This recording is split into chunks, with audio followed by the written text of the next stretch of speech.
এখানে কিন্তু আস্ত একটা মুরগি আছে, মুরগিগুলা কিন্তু কাইটা আমি ভালো করে ধুইয়া এরপর মশলা দিয়ে মাইখা নিলাম। এখানে কী কী মশলা আছে আপনাদেরকে বলতেছি। হলুদ, মরিচ, জিরা, ধনিয়ার গুঁড়া, গরম মশলা, মানে সব ধরনের মশলা দিয়ে মাখলাম। আদা রসুন আছে মাইখা এখানে কিন্তু আমি তেল বসাই দিলাম। এখন এই গরম তেলে কিন্তু আমি মাংসগুলা খুব সুন্দরভাবে ভেজে নিব।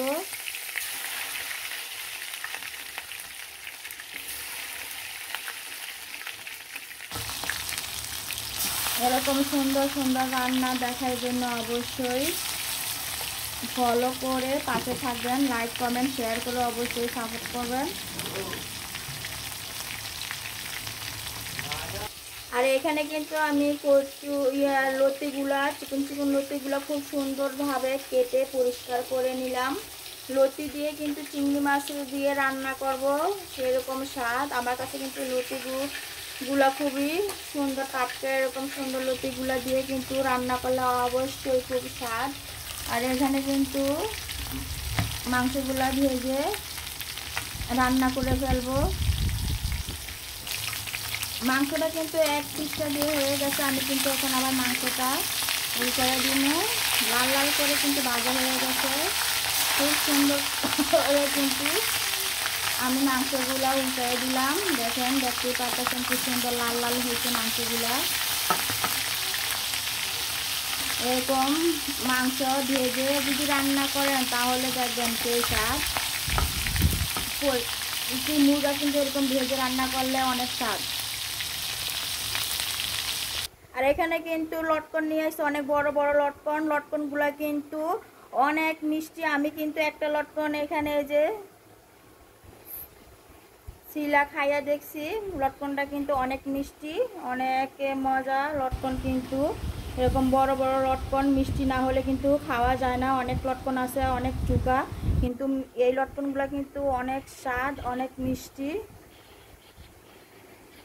ভাজা হয়ে গেছে মাংসগুলো, আমি এই মাংসগুলো উঠিয়ে নিব। আর বাকি যে মাংসগুলো আছে এগুলো আবার এরকম করে ভেজে নিব। আমি এই দুইটা লেগ পিস কিন্তু ভালোভাবে ভেজে নিব লাল লাল করে, খুব সুন্দর করে। আব্দুল্লাহর জন্য, আব্দুল্লাহ লেগ পিস খাওয়ার জন্য পছন্দ করে, এর জন্য কিন্তু এটা আমি লাল লাল করে ভেজে নিব আলাদাভাবে। আব্দুল্লাহর জন্য স্পেশালিভাবে এটা ভাজবো। এখানে কিন্তু আমি আরও বাদ বাকি যে মাংসগুলো আছে দিয়ে দিব, খুব সুন্দরভাবে ভেজে নিব। সবগুলো মাংস আমি খুব সুন্দরভাবে লাল লাল করে ভেজে রান্না করব। আর এখানে কিন্তু ভাজা মাংসগুলো উঠাই নিচ্ছি। আর এখানে কিন্তু আব্দুল্লাহর জন্য স্পেশালিভাবে দুইটা লেগ পিস আমি ভাজা নিলাম, এখন আব্দুল্লাহকে দিব। মাংসগুলো কিন্তু লাল লাল করে ভাজা হয়ে গেছে, আমি এখন একটু উঠাই নিব। সবগুলো মাংসগুলো এখন আমি ভেজে উঠাইয়ে দিলাম। আর এখানে কিন্তু আমি আলুগুলো দিয়ে দিব, আলু দিয়ে রান্না করবো। আলুগুলো ভেজে খুবভাবে মুরগিটা আমি রান্না করবো।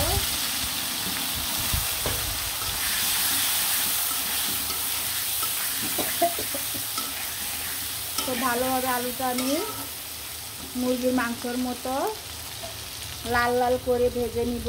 আর আজকের বাইরের ওয়েদারটা কিন্তু খুবই সুন্দর, যে বৃষ্টি পড়তেছে, এরকম বৃষ্টি দেখতে দেখতে রান্না করতে কিন্তু খুবই ভালো লাগে।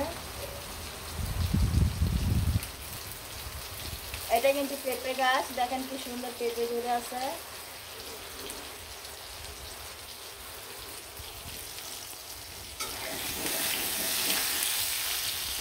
আলুগুলো কিন্তু খুব সুন্দর লাল লাল করে ভাজা হয়ে গেছে, এখন আমি আলুগুলো উঠিয়ে নিব। আর ভাজা তেলের মধ্যে কিন্তু আমি কুচি কুচি করা এরকম গুল গুল করে কেটে রাখা পেঁয়াজ দিয়ে দিলাম। গুল গুল করে পেঁয়াজগুলো আমি কাটলাম, কাইটা এখন দিয়ে দিলাম। সেই তেলে দিয়ে দিলাম, সেই তেল দিয়ে কিন্তু আমি রান্না করব।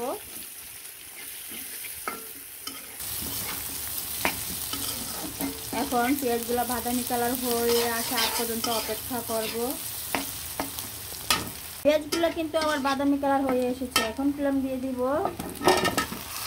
সেই ভেজে রাখা মাংসগুলা আর আলুগুলো দিয়ে ভালো করে নাড়াচাড়া দিয়ে দিব। আমি আর মশলা অ্যাড করবো না, এখানে কিন্তু আমি অনেক মশলা অ্যাড করছি। আর পেঁয়াজগুলার তেলের সাথে কিন্তু আমি খুব সুন্দরভাবে নাড়াচাড়া দিয়ে মিশিয়ে দিব। এখন মাংসটা আমি আবার সুন্দরভাবে নাড়াচাড়া দিয়ে কষিয়ে নিব। খুব সুন্দর একটা স্মেল বের হইতেছে আমার মুরগির মাংসের তরকারিটা থেকে। খুবই অসাধারণভাবে এরকমভাবে রান্না করে খাবেন, দেখবেন মুখে লেগেই থাকবে।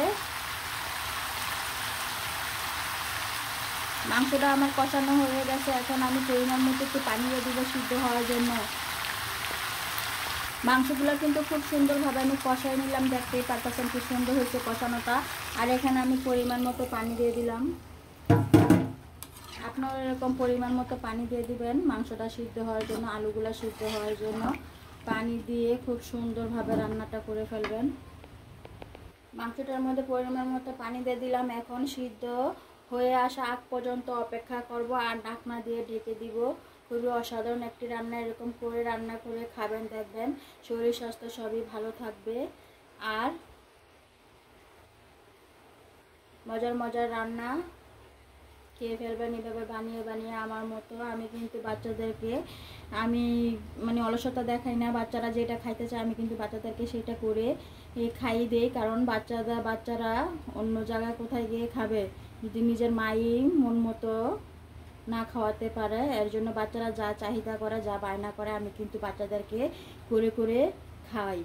আর সবাই ভালো থাকবেন, সুস্থ থাকবেন, সবসময় হাসি খুশি থাকবেন, শরীর স্বাস্থ্য দুটোটাই ভালো থাকবে। আল্লাহ হাফেজ।